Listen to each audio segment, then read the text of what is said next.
எம்ஜிஆருக்கு பல திமுகவினுடைய மூளை இருந்தது.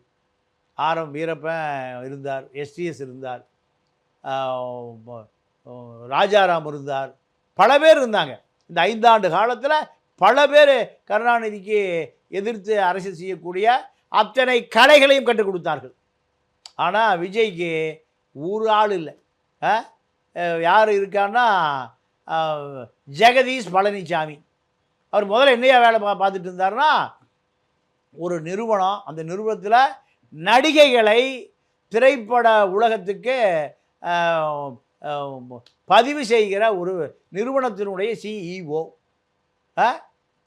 இவர் இப்போ முழுக்க விஜய்க்கு ஜெகதீஷ் பழனிசாமி தான் மூளை. அடுத்து லலித் குமார், அவர் தான் இப்போ ஜனநாயகத்து உடைய தயாரிப்பாளரே அவர் தான். விஜய் உடைய பணம் அவர் பினாமி ஆட்கள். இவர்கள் தான் விஜய் தினம் அரசியல் ஆலோசனைகளை கேட்கிறார்.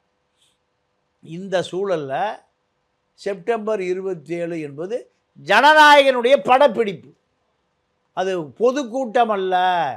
நீங்கள் அந்த கேரவன் வேனுக்குள்ளே எத்தனை படப்பிடிப்பு கலைஞர்கள் இருந்தான், எத்தனை கேமராமேன் இருந்தாங்க, இதெல்லாம் இப்போ அசராக்காருக்கு தோண்ட ஆரம்பித்த பிறகு உச்சநீதிமன்றத்துக்கு போய் தட்டுறாங்க.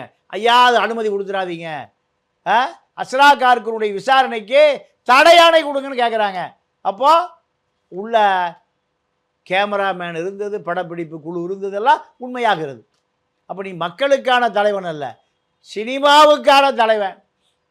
500 கோடி ரூபாய்க்கு படம் எடுத்து அதை 300 கோடி ரூபாய் லாபத்துக்கு கர்நாடகாவை சேர்ந்த ஒரு தயாரிப்பாளருக்கு வித்தாச்சு. இந்த லோகேஷ் பழனிசாமி, லலித் குமாரெல்லாம், ஜெகதீஷ் பழனிசாமி, லலித் குமாரெல்லாம் 2 வருடத்துக்கு முன்பு வடபழனியில் பிளாட்பாரத்தில் படுத்து கிடந்த ஆளுங்க. எப்படியா அவங்களுக்கு 500 கோடி கிடைக்கும்? வருமான வரித்துறை அங்கே போகணும். அதுக்கெல்லாம் தேவையே இல்லை.